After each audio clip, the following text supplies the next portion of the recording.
most of us are going to live in cities, then we better ask the question, what is it that makes a city sustainable?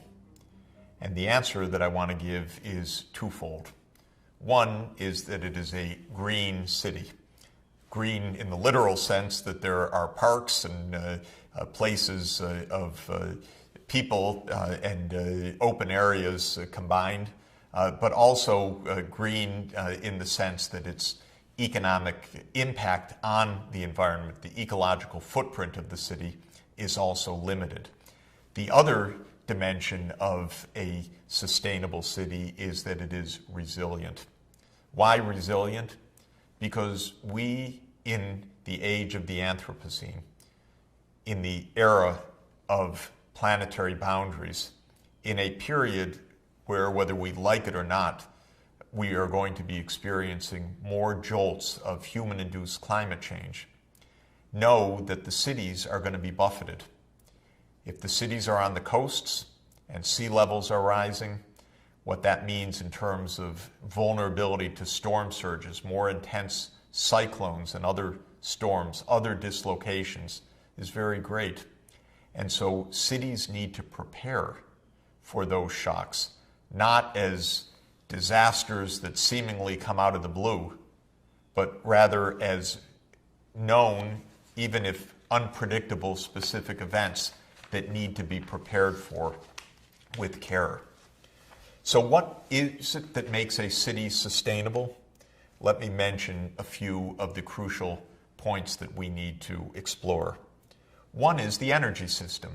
Is the city a major contributor to greenhouse gas emissions, especially through its energy use, but also through landfills that may emit methane, or through problematic industrial processes that are emitting nitrous oxide?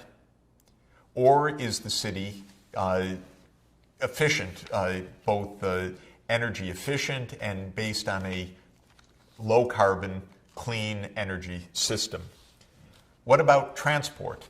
Cities can be places of incredible congestion, smog, huge waiting times, traffic jams, and of course, large amounts of CO2 emissions coming from all those internal combustion engines burning all of that petroleum and diesel. Or cities can be places of highly efficient transport through very clever integration of walking areas, bicycling areas, as well as various kinds of public transportation, taking the pressure and the demand off of the automobile. And so the nature of the city's transport is a crucial determinant of its sustainability. A city's infrastructure, its water, its sanitation, its waste management, its ability to recycle industrial wastes and to control industrial pollution are clearly fundamental determinants of a city's sustainability. How effectively the city plans and prepares for the future is obviously decisive. Not one of these issues, energy systems, transport systems, waste management, recycling, open green areas, resiliency to shocks, is something that takes care of itself or something that is solved by a market economy, certainly not a market economy just left to run on its own. Urban resilience and urban efficiency and low ecological footprint, low impact on the natural environment are aspects of city life that must be planned. What does it mean for a city to be unsustainable? Well, first, it means that the city is highly vulnerable to shocks. Shocks, again, may seem like they're coming out of the blue, but they can be predicted, if not in exact timing, at least with the probabilities of their visitations. Cyclones, droughts, earthquakes in many places, floods and storm surges, landslides. In a few cities, volcanoes are threats to lives, to livelihoods, to the economy. And mitigating those threats, anticipating the risks, making cities resilient, able to withstand shocks such as these is absolutely a fundamental part of sustainability and a fundamental signal of unsustainability when those preparations are not made. Pollution of the air and the water, the kind that afflicts, unfortunately, dozens and dozens of China's cities today after 30 years of rapid industrial growth, but insufficient attention to the pollution consequences, cause many cities to be hazards for their populations. The air that people breathe, the water they drink, can take years of life away.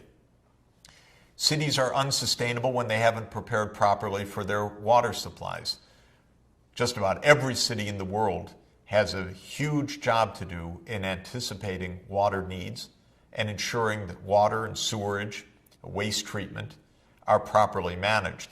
And there are many, many choices as to how to do that, and I will want to show you a bit about that in New York City, because New York has managed very cleverly to provide a city of more than 8 million people and a urban agglomeration far larger than that with safe water at relatively low cost by thinking ahead. Cities are unsustainable when they are unproductive because people are sitting in traffic jams for hours every day, breathing polluted air, losing productivity, poor health, social inequalities that make it impossible for large parts of the population to participate in a productive way in the economy of the city. And cities are unsustainable when populations are suffering from massive and growing disabilities of health, when an obesity epidemic coming from unsafe food combined with sedentary behavior of city life, with an absence of places for walking, bicycling, exercise, for a healthy lifestyle, mean that people are ill, they are often disabled, absent from work, and of course suffering a serious setback in their sense of well-being. So these are choices that cities have to make, and a lot is known about what it is that determines whether the ecological impact is high or low, whether the city has a large greenhouse gas emission factor per person or a low one, whether the city is functioning in a way that is providing for the productivity of the population. Let me focus for a few minutes on one key determinant of this, and that's density. Highly dense cities, if properly prepared for, tend to be both highly productive and lower emitting of greenhouse gases than lower density settlements. This may seem surprising. High density seems a lot of people are jammed together, but in high density it's also possible to have more efficient transportation, to have more opportunities to walk, to reach places close by. And so places of high population density tend to be places with lower ecological impacts, notably lower carbon emissions per person of the population. Let me give an example of my own city, New York City.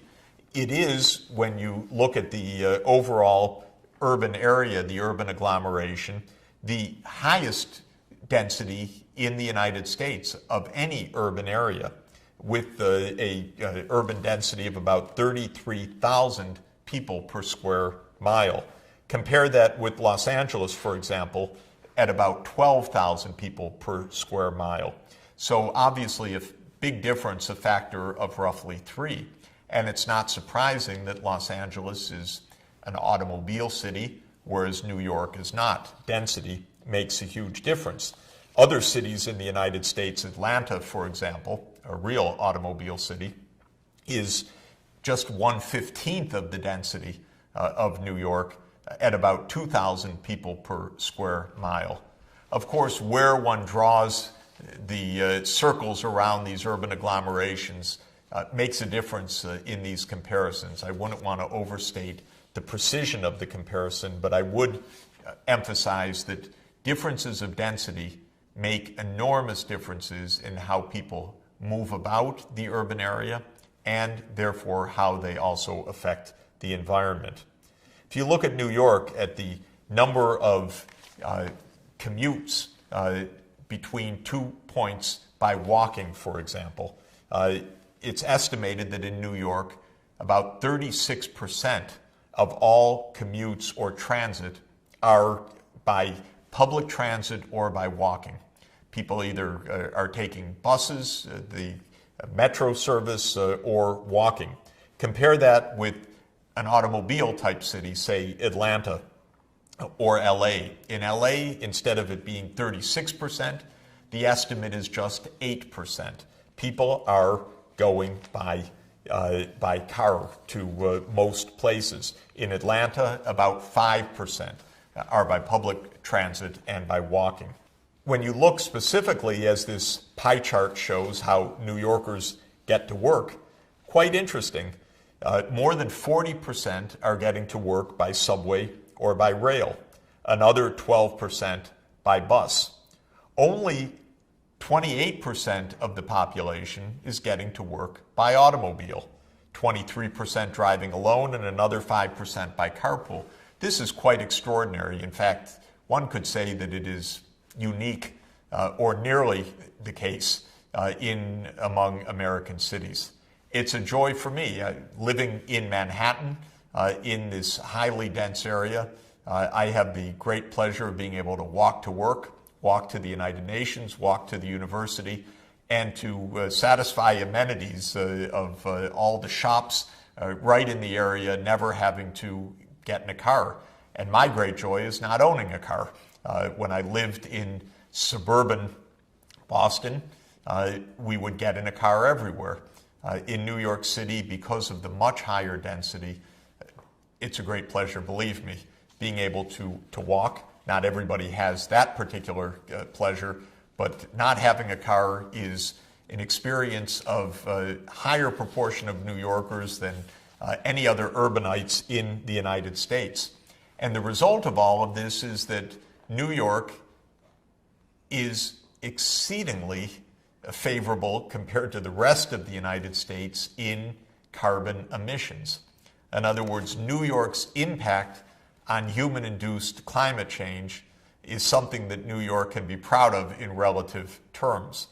In the United States, on average, Americans are emitting about 20 tons of CO2 per person per year. But in New York City, it's roughly about a third of that, roughly 6 tons of CO2 per capita.